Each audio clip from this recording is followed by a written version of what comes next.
It started with a whisper on a frozen lake and ended with a promise beneath the stars. If you believe in stories where broken hearts find warmth again, where silence heals instead of hurts, then this one's for you. Don't forget to like and subscribe so you won't miss the next quiet miracle waiting to unfold.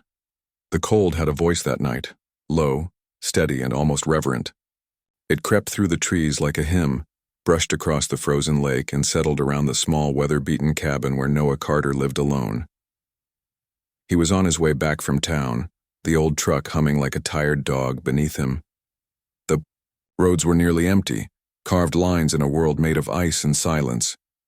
His hands, wrapped in cracked leather gloves, gripped the wheel with the absent-minded care of a man who'd driven this road too many times and still didn't know where he was headed in life. The sky had gone gray early that afternoon, heavy with snow that never quite fell. It just hovered like grief. As Noah rounded the bend near the lake, his headlights caught something. He slowed, a shape, barely visible. Still. He pulled over, heart ticking harder now, a mechanic's instinct sharpened by loss and solitude.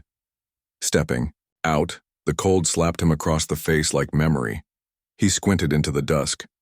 The lake lay ahead, glass smooth, blue-white, empty. No, not empty. At the far edge of the ice, something dark broke the monotony. A coat, maybe. A shadow. A body? Noah didn't think. He moved. His boots cracked over the brittle surface as he ran faster than he had in years. As he got closer, his breath caught. It was a woman, half submerged beneath the ice, one arm outstretched, fingers clawing toward the air. Her hair, frozen in strands against her cheek, shimmered like black silk, under frost. A backpack lay discarded nearby, its contents spilled, papers soaked, a scarf fluttering faintly in the wind like a flag of surrender. Noah fell to his knees. "Hey," he said, barely louder than the wind. "Can you hear me?" No response. Just silence, just stillness. He dropped flat against the ice and began pounding with the heel of his boot. "Come on," he muttered. "Hold on." The surface cracked, then splintered, then gave. Freezing water surged up like breath held too long. Noah plunged in, grabbed her by the waist, and hauled with all the force left in his body. She didn't move. She was too light. Too quiet. "Don't do this," he whispered. With a final heave, he dragged her onto solid ground, slipping, gasping, half frozen. She lay sprawled on the snow, unmoving, lips pale blue, skin like porcelain left in the dark too long. He checked her pulse. It was there, barely. Without thinking, he scooped her into his arms. She was limp, drenched, shivering. Soaked cold clawed into his own bones, but he ran the short, endless stretch back to the truck, half sobbing from exhaustion and fear, and something deeper he hadn't let surface in years. He didn't know her name. She didn't know his, but somehow she'd fallen into his life with the urgency of someone meant to be there. Back at the cabin, Noah kicked open the door and rushed to the hearth. The fire he'd left earlier was still glowing, low and steady. He set her down on the rug, peeled off her soaked coat, found blankets, towels, anything warm. Her lips trembled. Her lashes fluttered once, then again. Then she spoke. Not a sentence, not even a full word.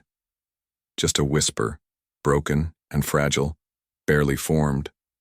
"Please, don't let it end here." And then she was gone again, into unconsciousness, or sleep, or wherever people went when they floated too close to the edge. Noah sat back on his heels, breath ragged, heart hammering. He hadn't heard a voice in this cabin in nearly 3 years. Not since the day his wife passed, not since the world he built crumbled like rotten timber. He stared at the girl beside the fire. He should have called someone. Sheriff Harlan, maybe. Or the hospital upstate. But his hands stayed still. Because that voice, that whisper, it hadn't just been about death. It had been about something else, a plea, a thread, a purpose. He added more wood to the fire, the crackle sounding louder than it should in a house long silenced. Shadows danced along the walls as warmth began to spread. She lay curled now, wrapped in the blanket he used to keep in the linen chest, the one his wife used to drape over her shoulders on cold mornings. Noah didn't think about that. Not now. He only watched her breathe, listened to each shallow inhale like it might vanish at any second. Outside, snow had begun to fall at last. Noah walked to the window, heart still unsteady, eyes scanning the woods, the lake, the tracks he'd made, and behind him, on the floor by the fire, lay the girl who whispered her way into his quiet, broken world. She didn't know it yet, but she'd changed everything.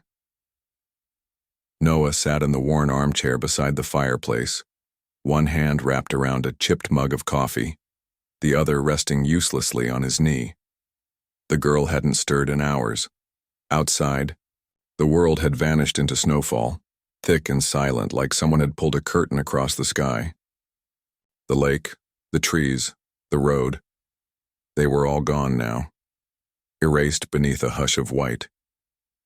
She lay on the rug, bundled in layers of blankets, hair still damp, cheek pressed against the old patchwork pillow Noah hadn't used in years. Her breathing was shallow but steady, her lashes trembling like she was fighting something even in sleep. He didn't know what to do with the stillness she brought, not the silence, but the stillness of a life unfamiliar. For years, Noah had kept his routines clean and spare, fix things, eat little, sleep early, avoid people. But now she was here, and her presence filled the room like smoke, visible, inescapable, lingering in places he didn't know he'd left open. Noah set the coffee down. The cup clinked against the table louder than it should have. He rubbed his face, thumb dragging over the old scar just beneath his left eye. A reminder. Fire. Long ago. And everything that came after. The whisper she'd breathed. Please. Don't let it end here. It wouldn't leave him. It looped in his mind, quiet as snowfall, soft as grief. It wasn't just a plea to live. It was something deeper, desperate, familiar. Because hadn't he said something like that once? Too, the night he lost her, his wife, the hospital room, the flickering hallway light, the numbness. He had whispered into the darkness, please, don't let this be it. But it had been, and he'd been alone ever since. The girl stirred. Noah leaned forward, not breathing. Her eyes fluttered open, gray-blue, glazed with confusion. She blinked slowly, lips parting as if unsure how to form sound. You're safe, he said, voice low. Careful. She blinked again. You were in the lake. Do you remember that?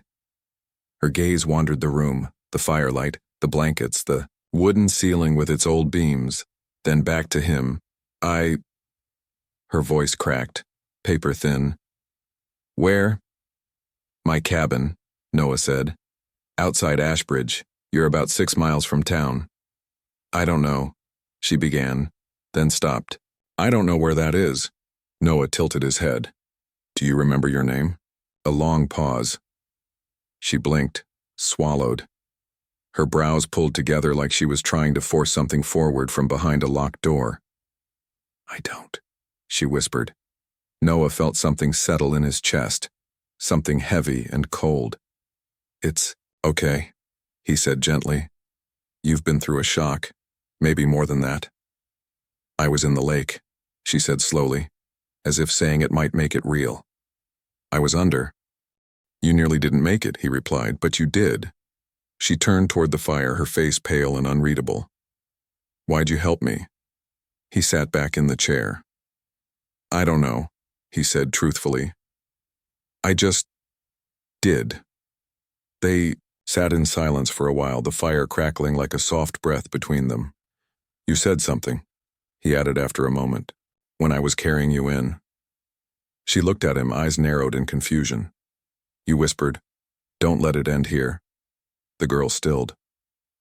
I said that? He nodded. I don't remember. He didn't press further. Instead, he stood and walked into the kitchen. After a moment, he came back with a bowl of soup, reheated, simple, warm. He knelt beside her and held it out. Try to eat. She took it with shaking hands. The spoon clicked against the bowl as she lifted it. Slowly, carefully, her fingers trembled. Thank you, she whispered. He just nodded. He didn't ask questions, not yet. Didn't ask who she was running from, or why she had no ID, or what she was doing near a frozen lake on the coldest week of the year. Some things didn't need questions. Not yet. Later, after she finished the soup and drifted back into sleep, Noah sat by the fire and stared into the flames. The logs hissed. The room smelled of pine and wet wool. He didn't sleep.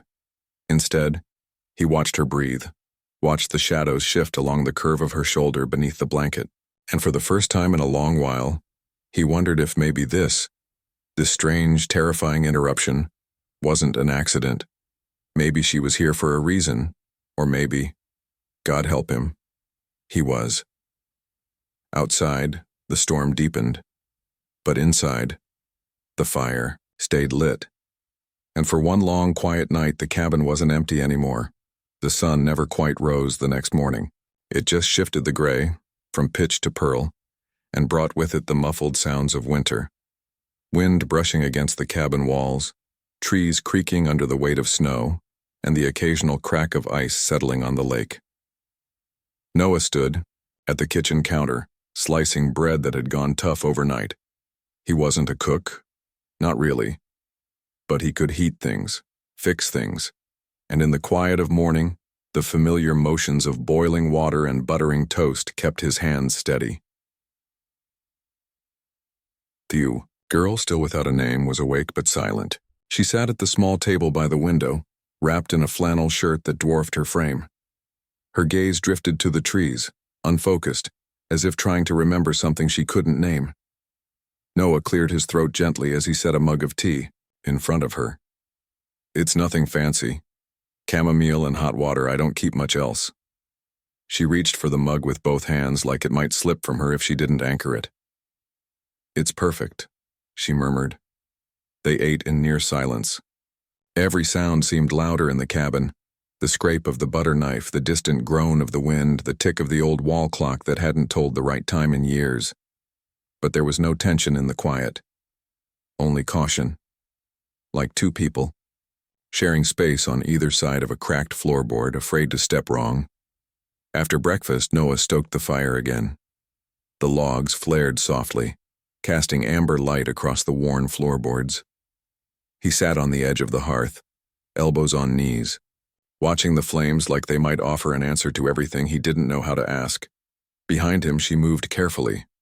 Not aimlessly, but with an instinct to tidy, to belong even when she wasn't sure she could. She folded the blanket she'd slept under, picked up the empty bowl, washed it without being told. You don't have to do that, Noah said, not turning. I know. She rinsed the spoon. But it helps. He glanced over his shoulder. Her hair was pulled back now, damp from a quick wash at the sink, revealing the delicate line of her jaw and the faintest bruise just beneath it. Noah turned back to the fire. She came to sit a few feet away, cross-legged on the rug. The heat reached her slowly, drawing a flush to her cheeks. For a moment, neither of them spoke. Then, is it always this quiet out here? Noah nodded. Most of the time. I don't get many visitors. She pulled the flannel tighter around her. That sounds nice. It is, he said, but his voice lacked conviction. She looked at him then, really looked. You don't talk much. I used to, he replied. Then I didn't have anyone left to talk to. A pause. I'm sorry, she said softly. He nodded, accepting it. Not just her apology, but the fact that it had come from someone who knew what it meant to lose. There was a small, battered workbench near the front window, half covered in tools and old machine parts. Noah glanced toward it. You any good with your hands? He asked. Not sure why he did. She blinked. I used to be. I painted, fixed little things. Nothing serious. Well, he said, pushing to his feet. I've got a chair over there that's been threatening to fall apart for a year. Figured if I ignore it any longer, it might take someone down with it. He walked to the bench, picked up the broken leg, and brought it over. Then, he knelt and slid a box of wood glue, sandpaper, and old rags toward her. She stared at the chair, part like it might bite. But then, slowly, she took the sandpaper and began to work. Noah watched her from the chair across the room, one foot tapping absently.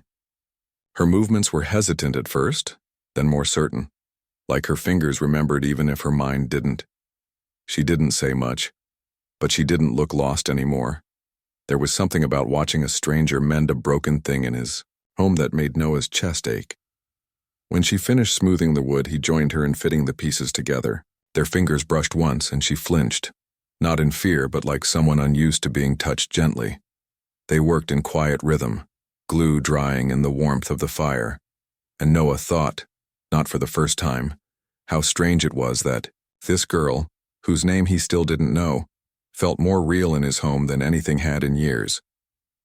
Later that afternoon, as the chair dried and the snow outside deepened, she sat on the newly mended step at the edge of the hearth, sipping the last of her tea. Noah looked over from the bench. "You did good work," she smiled, faint and fleeting. "Thanks, it felt good." "What should I call you?" he asked carefully. She hesitated. "I don't know yet. You want to pick something? Just until we figure it out?" She looked at the fire, thoughtful, then turned to him. "Call me Hope." The word hung in the air between them, soft but steady. Noah nodded slowly. "Hope," he repeated, and for the first time in a long while, the name didn't feel like a stranger in his mouth. The storm passed overnight, leaving behind a world dipped in stillness. Every tree branch wore a crown of snow. The lake, once broken by boots in panic, had frozen smooth again, like nothing had happened at all. Noah stood by the window, coffee cooling in his hand, watching frost slide down the glass in quiet veins. Inside, the cabin felt warm for the first time in a long while. Not just in temperature, but in presence. Hope, if that was her name, was still asleep on the pull-out cot near the fire. Her breathing, soft and steady, made the room feel less empty. The broken chair she helped fix stood by the table now, upright and sturdy as if it had never threatened to collapse. He should have felt at ease. He didn't. Because that morning, while folding her soaked coat to dry it properly, his fingers had brushed something in the lining, a torn slip of paper, water-warped and nearly unreadable, wedged deep in the inner pocket. He hadn't meant to look, but the ink had bled just enough to catch his eye, and one line had stared back at him like a whisper scrawled in desperation. "Eva Monroe, do not return." Noah had read it 3 times before tucking it back in the coat where he found it. He hadn't told her. Not yet. Now, as the fire crackled softly and the smell of cinnamon from the oatmeal on the stove curled through the air, he stood rooted in place, feeling the weight of that name. Eva. It fit her in a way Hope hadn't. Hope was light, tentative. Eva felt heavier, real. Behind him, she stirred. He turned, watching as she pushed herself upright, blinking against the morning light. "Morning," he said, voice softer than usual. She nodded. "It's beautiful out." She rubbed her eyes. "Did I dream it? Or did we fix a chair yesterday?" He smiled faintly. "You didn't dream it." A pause. "Good." That felt useful. She stood and stretched, wincing slightly. Her hands, though delicate, bore faint calluses, another piece of the puzzle she couldn't solve. Over breakfast, the name hung like fog in Noah's mind. Eva Monroe. It explained something about her, the sharp watchfulness in her eyes, the way she flinched at sudden movement, the bruises she didn't speak of. She was running. That much was clear. But from what? Or from whom? She stirred her oatmeal absently. You're quiet today. He met her gaze. You feel up for a walk? Her brow lifted. Outside? Only a short one. I thought you might want to stretch. Your legs, clear your head. She looked out the window. The sky was pale blue, the kind that follows a storm. Yeah, she said after a moment. I think I'd like that. Noah lent her a heavier coat, his late wife's. It hung a little wide on her frame, but she didn't complain. As they stepped outside, the snow crunched beneath their boots, the air sharp enough to sting. They didn't speak for a while, just walked along the tree line where branches arched overhead like the ribs of a quiet cathedral. Her breath plumed in front of her, soft as cotton. After a few minutes, she broke the silence. I don't know how long I'll stay, he nodded. That's okay. I didn't mean to end up here. He stopped, turned toward her. I don't think anyone ends up in a cabin like this on purpose. She smiled faintly. Then her face turned serious again. You said I whispered something when you pulled me from the lake. He nodded. You said, don't let it end here. She looked away. I think I meant it. He waited. She crouched beside a snow-covered log, brushing away the frost with her glove. I don't remember everything, but I remember being afraid, like I was escaping something and I didn't know if I'd make it. Noah crouched beside her. Do you want to remember? She was quiet for a long time. Then, only if it won't hurt too much. They stood again, and as they walked back, he considered telling her about the name, about the slip of paper, about the warning hidden in her own coat, but he didn't, not yet. Back inside, she warmed her hands by the fire while Noah busied himself at the workbench, fiddling with a broken pocket watch that hadn't ticked in years. Finally, she spoke. What did you do before this? Fix things, he said. She smiled. You still do? Noah looked down at the watch in his hands, silent and still. Not always. That night after she'd gone to bed, he stood in the quiet cabin, staring at the coat draped over the back of the chair. Slowly, carefully, he pulled the slip of paper from the pocket and laid it on the table. Eva Monroe. Do not return. It wasn't just a name, it was a warning. And as he stared at the ink-streaked letters, Noah realized something. Maybe she hadn't forgotten everything. Maybe some part of her had chosen not to remember. The days blurred like brushstrokes in a winter painting, soft, muted, careful not to make too much noise. Snow still covered everything outside, but inside the cabin something warmer had begun to take root. Eva. She hadn't said the name yet, not aloud. But Noah had started to think it anyway. Every time she reached for a mug in the kitchen, or brushed snow from the firewood with quiet precision. Every time she bent beside Maisie's old bookshelf, reading titles with a kind of reverence, as though stories could fill in the blanks of her own. There were still moments she froze, staring into the middle distance like she was chasing something, too far back to catch. But they were less frequent now.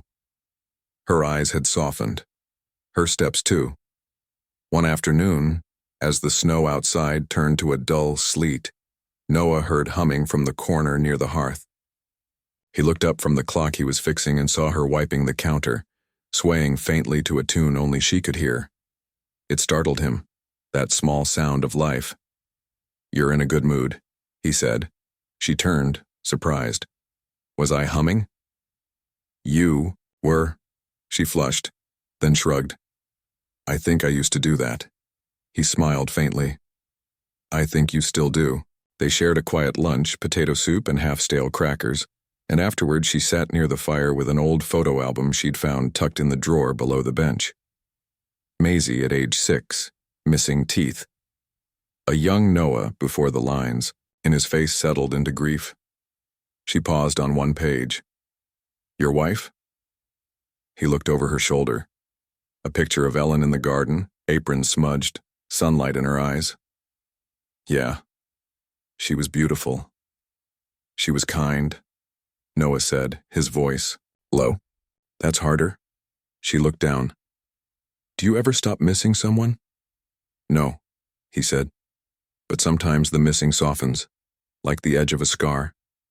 She nodded slowly, then closed the album with care, as if afraid of waking ghosts. That night. The wind picked up again, howling against the windows like it was searching for a way in. Noah was chopping kindling when he heard her gasp. He dropped the hatchet and ran toward the porch where she stood barefoot on the step, snow clinging to her toes. Ava, he said instinctively, before he could stop himself. She froze. What did you say? He hesitated. The name hung in the air like smoke. He swallowed. Your name. I found a note in your coat. I didn't mean to snoop, She turned to him slowly, and her eyes were different. Clearer. I remember that name, she said barely above a whisper. I don't know if it's mine, but it fits. It's like when someone hums a song you haven't heard in years and suddenly you know all the words. He nodded, not speaking. I think I used to be her, she said. Ava, but maybe I'm someone else now too. He stepped toward her gently. Then maybe you get to choose. The porch light flickered. The snow fell between them like a curtain of silver dust. She looked at him, not frightened this time, but exposed in a different way. I wasn't planning to stay, she said. At first. I know. I thought I was just passing through. Like a wind, like a mistake. You're not. She looked at him again. Really looked.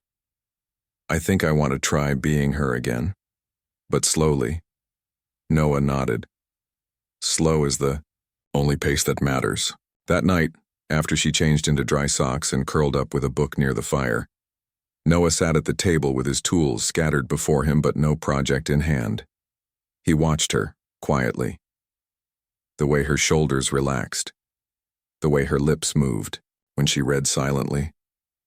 And he realized with a pang so gentle it nearly broke him that the cabin didn't just feel less empty now. It felt like a place where something new was beginning. The wind still howled outside. The lake still froze, over with secrets. But inside, beside the fire, Eva was finding her name again. And Noah, without meaning to, was starting to remember what it felt like to belong to a moment, and not just survive it. The storm had passed, but the silence it left behind felt sharper.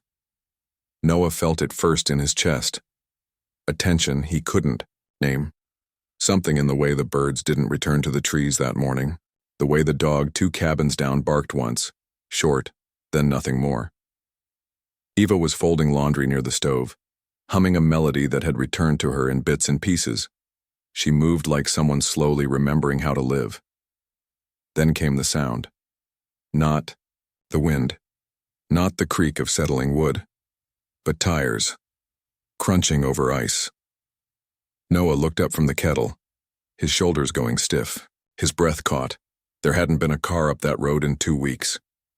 He stepped to the window just as a black SUV came into view, cutting a dark, deliberate line through the snow.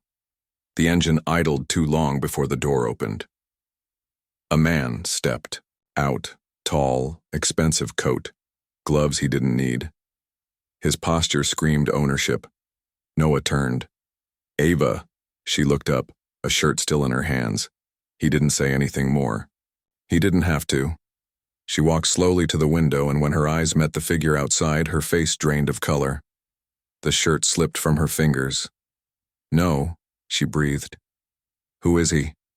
She shook her head, backing away from the window like it could burn her. He wasn't supposed to find me. The knock on the door was polite, but it wasn't a request. Noah opened it with a slow, measured calm, planting himself in the frame. The man on the porch smiled without warmth. Good morning. Noah didn't answer. I'm looking for someone. Eva Monroe. I believe she may have wandered this way. Noah said nothing. His silence was its own kind of door. The man's jaw tightened. She's my fiancée. Noah's voice came low. You sure about that? A pause.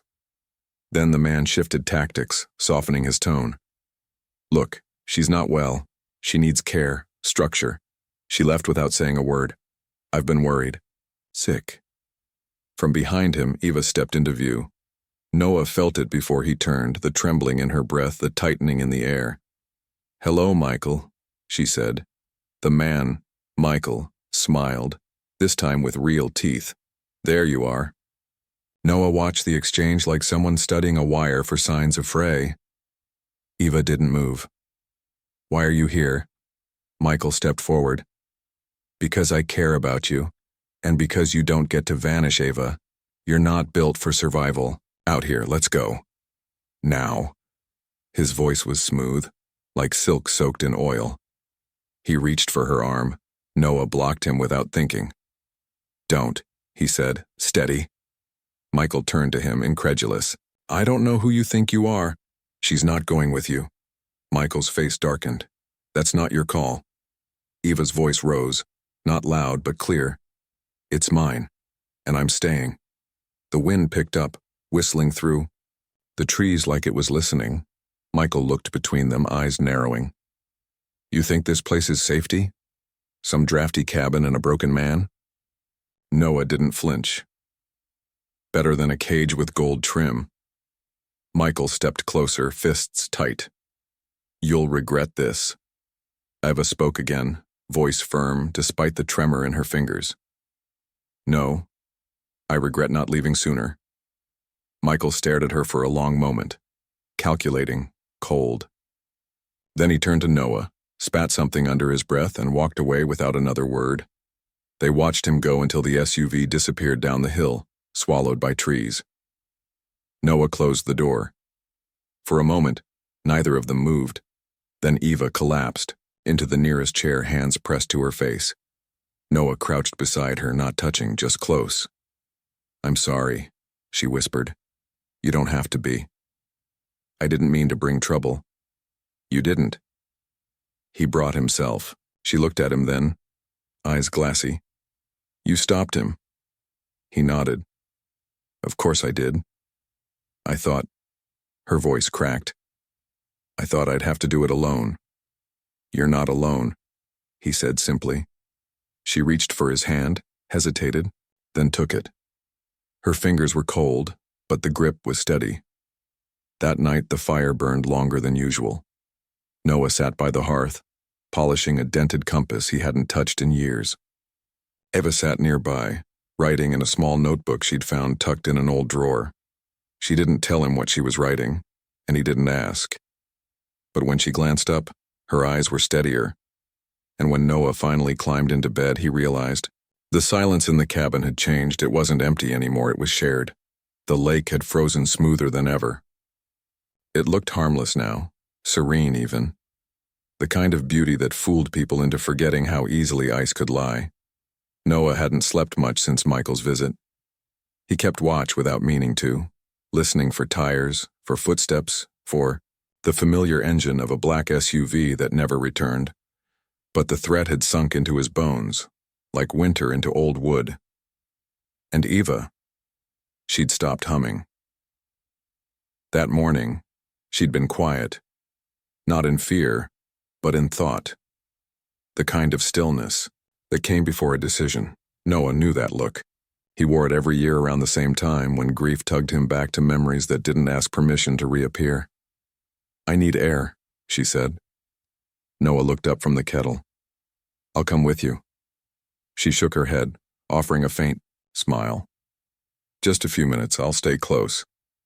He hesitated, then nodded. Stay near the edge. He watched her step outside, coat tight, scarf looped twice around her neck. She looked small out there, walking toward the tree line near the lake. Snowflakes fell in lazy spirals, catching in her hair like silent confetti. Noah turned to pour the tea, and then he heard it, a sharp sound, crack, not loud, but wrong. He dropped the mug. It shattered. He ran. The cold hit him like a slap, but he barely felt it. The trees blurred past, the snow grabbing at his boots. His breath came in ragged gasps, each one a prayer wrapped in panic. Then he saw her.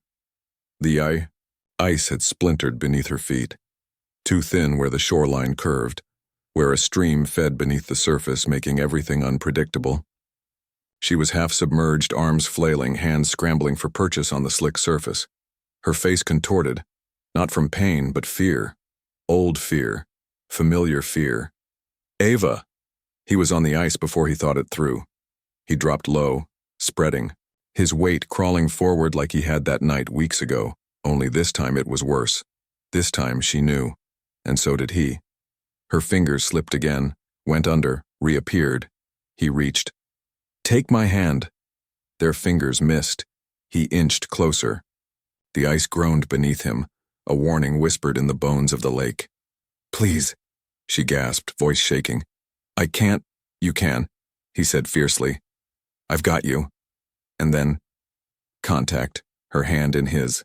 Cold, shaking, desperate, he tightened his grip and pulled with everything he had left. The ice cracked again, but held. He dragged her forward, inch by inch, until her chest cleared the water, then her hips, then her legs. She coughed violently, the sound splitting the still air. They collapsed together just beyond the fracture line, breathing like they'd run for miles. His arm wrapped around her. She buried her face in his chest, sobbing now, not from pain, but from the relief of not dying. Not again. Noah held her, tighter than he ever thought he could hold anyone again. "It's okay," he whispered. "I've got you. I thought I was going to." She couldn't finish. He tilted her face toward him. Her lips were blue, her eyes wide with leftover terror. "I'm here," he said, voice hoarse. "I'm not letting go." She stared at him through frozen lashes. Why? And there it was. The question he hadn't answered for himself until now. His throat tightened. "Because I thought I didn't know how to love anyone anymore. But then you showed up. And I realized I never stopped." He touched her cheek gently. "I thought I was broken. That I was just meant to be alone. But if loving you means hurting again, means risking this." He gestured to the cracked lake behind them. "Then I'll choose that. I'll choose you. Every time." Her breath caught. And then she leaned into him, forehead pressed to his. "I don't want to be afraid anymore," she whispered. "You don't have to be." They sat there in the snow, hearts pounding against one another, the ice groaning behind them like a storm trying to decide if it was done. Later, wrapped in every blanket Noah could find, Ava sat by the fire, sipping soup with trembling hands. Her skin was still pale, but her eyes had changed, softer, braver. He knelt beside her, holding a warm towel. "You scared me," he said quietly. "I scared myself," she admitted. He handed her the towel and let their fingers touch. Just long enough. The fire popped, shadows moved across the floor, and for the first time, Noah didn't think about what had been lost but what might still be found.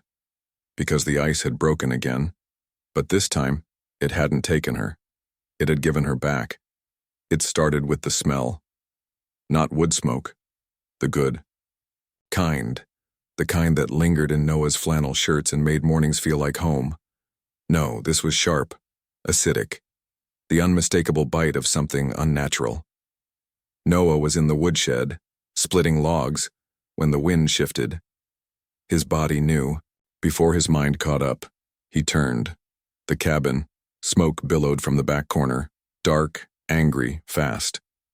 Within seconds, flames licked at the eaves like they'd always belonged there. No. He dropped the axe and ran. Eva was inside. So was the life they'd been stitching together, thread by thread. He didn't think. His boots tore across the snow. His shoulder slammed the door open and smoke punched him in the face. "Ava!" he shouted. "I'm here." Her voice, coughing, came from the hallway. She stumbled into view, cradling a box in one arm, her other hand shielding her eyes from the heat. He reached her, took the box without question, and wrapped an arm around her shoulders. "We have to go. Now." Together they burst out into the snow, coughing, eyes watering. He didn't stop until they were clear of the porch. standing in the brittle safety of the white yard. Eva collapsed to her knees, wheezing. Noah dropped the box and pulled her close, his hand trembling on her back. Neither spoke. The fire roared behind them. It moved quickly, too quickly, faster than wood should burn in the wet of winter. Noah knew. He'd built that cabin himself, sealed every seam. This was no accident. He turned to look at the flames, jaw clenched so tight it ached. Michael, didn't need proof. Noah felt it in the marrow of his bones. Some men didn't let go. They simply found new ways to punish. Eva whispered something, her face pressed against his chest. He leaned in. "It's all gone," she said. Noah looked down at the box she'd saved, charred at one edge, but intact. Her letters, the notebook, the small bundle of photos she'd found of Maisie, a drawing the child had made years ago, a lopsided snowman beside a crooked pine. Not everything then, but almost. The cabin cracked. A wooden beam gave way with a groan like an old man's cry. Flames lit up the tree line. The night turned orange, unnatural, and then it began to snow again, soft, ironic. Later, after the fire crew from town arrived too late to save much the sheriff took notes with a grim mouth and avoided the word arson.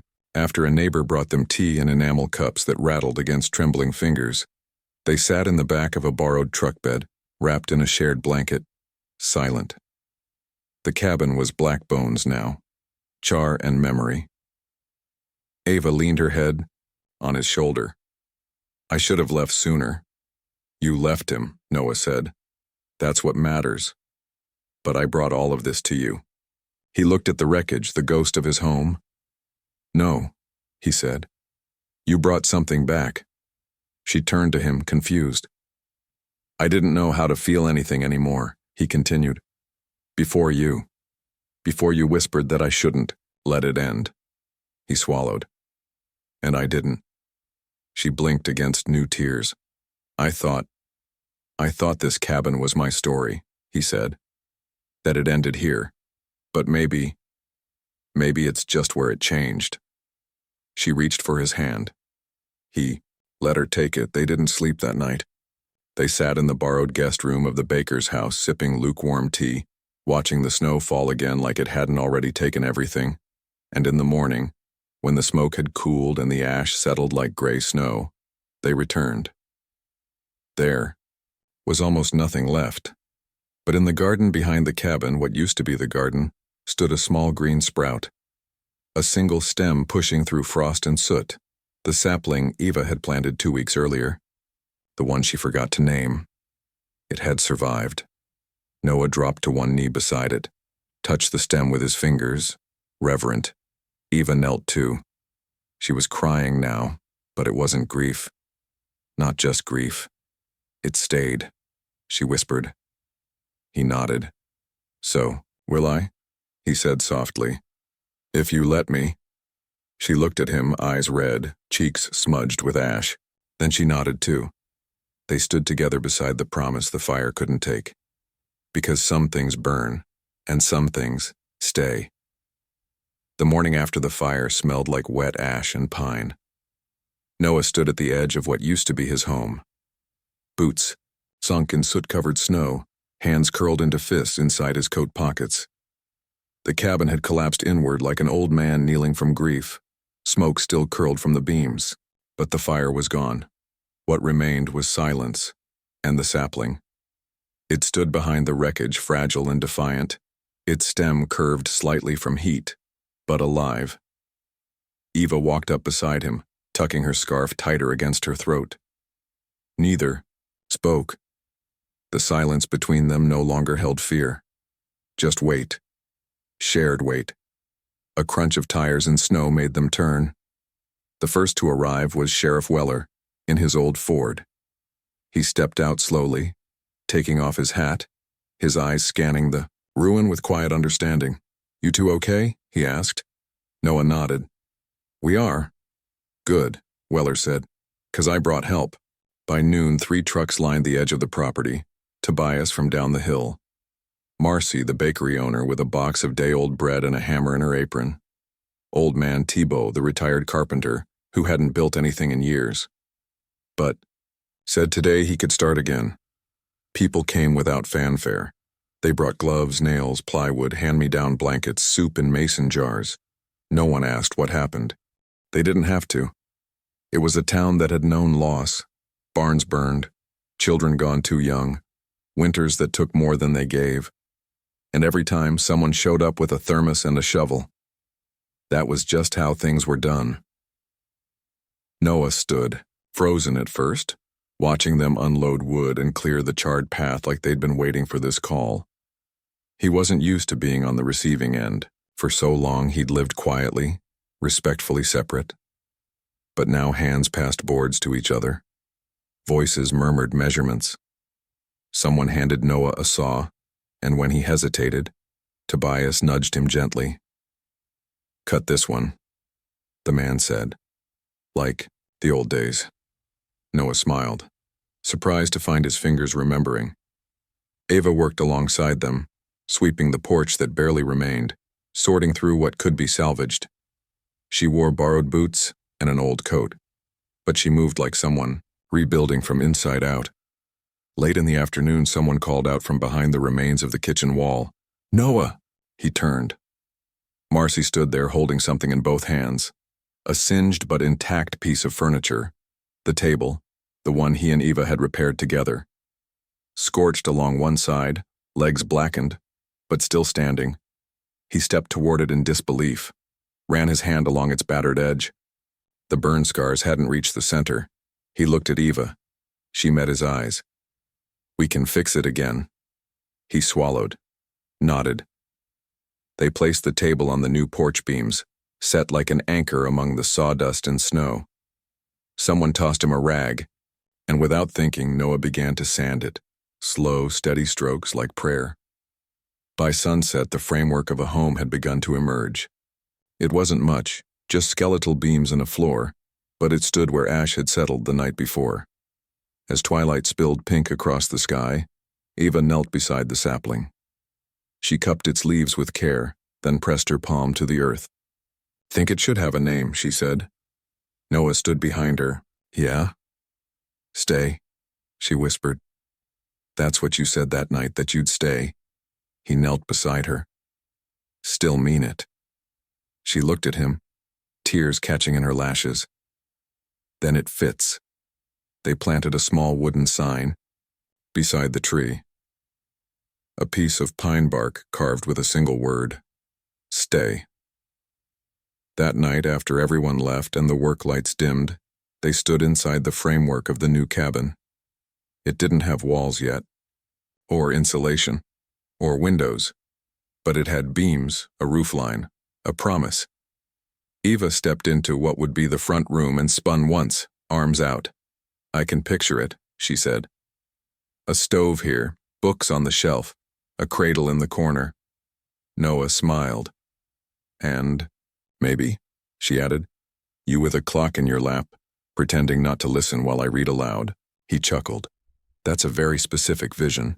She stepped closer. "I'm getting better at imagining things." He took her hands, rough from cold, warm from work. "So am I."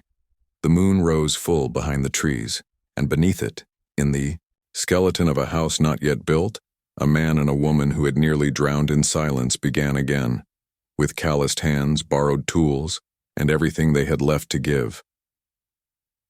Spring came quietly that year.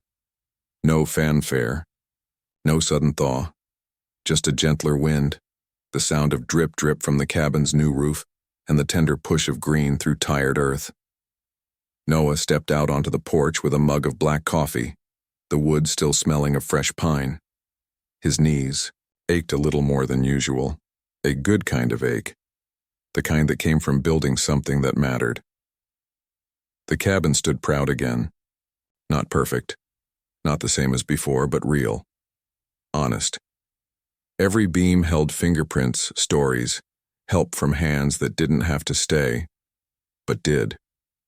Inside, the morning rustled with life. Eva was in the kitchen, her quiet humming back like it had never left.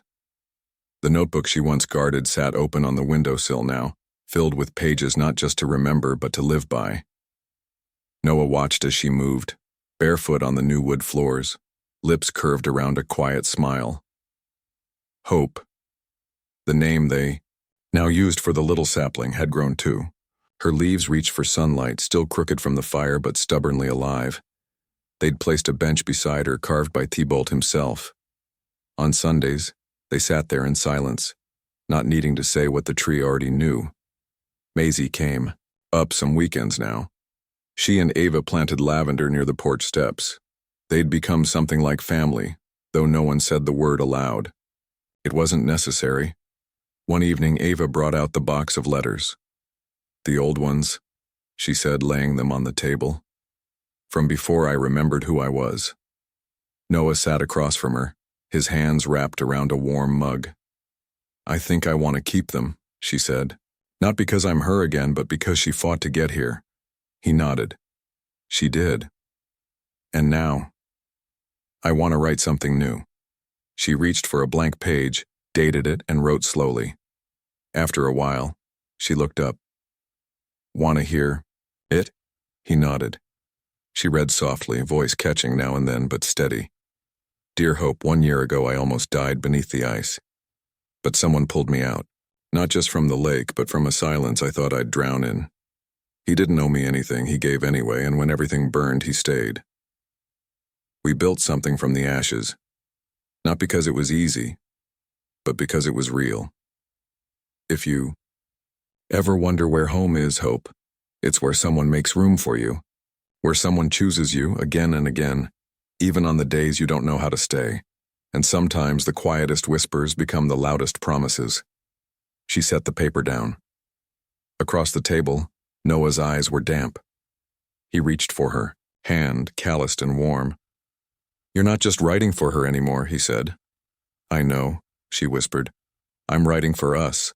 Later that night they sat beneath the stars on the bench beside the sapling. The wind was soft. The air smelled of cedar and new beginnings. Eva leaned her head on his shoulder. "Do you remember what I said that night?" He nodded. "Don't let it end here." She smiled. "And you didn't." Noah looked up at the sky, then back at her. "You gave me a reason." She turned to him, her eyes clear. "So what now?" He reached for her hand again. Their fingers intertwined like roots. "We don't promise forever," he said gently. "But we wake up, we stay, we build." She smiled. "We whisper." He leaned in. "And we listen." Inside, the fire flickered low.